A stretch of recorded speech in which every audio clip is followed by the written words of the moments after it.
competition. First came Harrah's, his former partner. He bought its stock, and the company spent $30 million buying him out. With the profits, he went after Bally's. There was litigation on both sides, and in the end, Bally's succumbed to his apparent greenmail and paid him off. He skirts the law in the sense that he goes right up to the edge and sometimes over it. He uses his enormous economic clout. Instead of using his Bally profits to pay down debt, Trump went after the biggest prize in town, the unfinished Taj Mahal, owned by Resorts International. He began buying resort stock. The rest of the deal was pure Trump.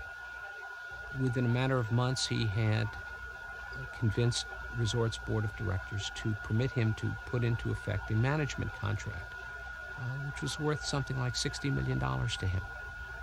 Nothing like this has ever happened before, and in essence, they were paying him to supervise his own investment in his own company. Everybody was just aghast because there would be nothing, nothing left for the shareholders.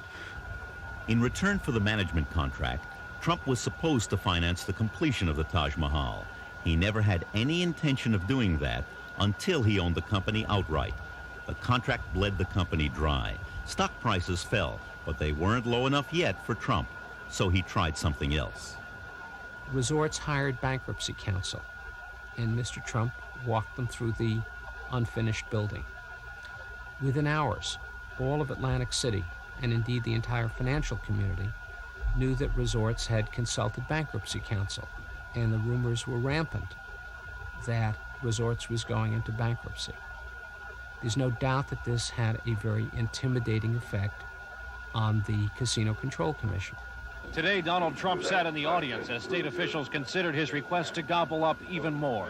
Trump's next frontier, the biggest of them all, the resort's Taj Mahal, still under construction. You ask yourself, why did the Casino Control Commission approve it?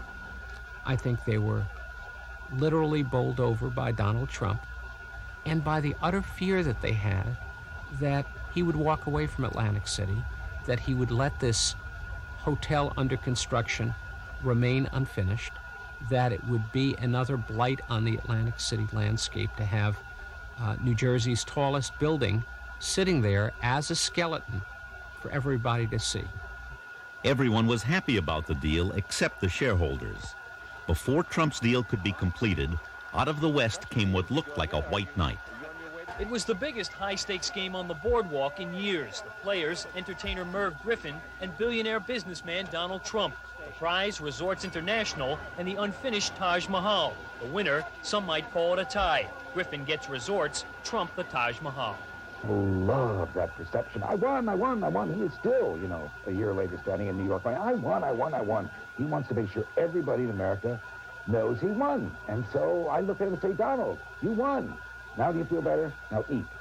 He had called me after he had negotiated to sell the property to Merv Griffin. And he said, didn't I do the best deal? Didn't I get the best of Merv, Marvin? And I said, Donald, I think it was great that you sold the property, but I think you made a mistake. I think buying the Taj Mahal is going to be a very bad thing for you.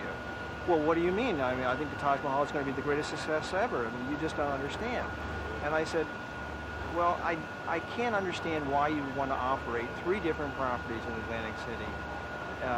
How do you differentiate the marketing? And the Taj is going to be such an expensive property to operate. Marvin, you just don't have vision. You just don't understand. This thing is going to be a monster. Having won this battle, Trump thought he could do anything. He plunged in and bought 2 more Atlantic City properties.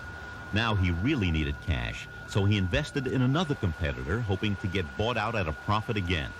This time, the Casino Control Commission made him back down.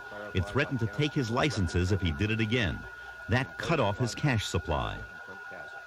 Mr. Trump, or for that matter, any other casino operator, may not use a subsequent sale or disposition to purge himself of the taint created by the purchase of an interest in a New Jersey casino competitor or its holding or intermediary companies. This was the turning point for Trump, but he didn't see it. His sights were set only on the opening of the Taj Mahal.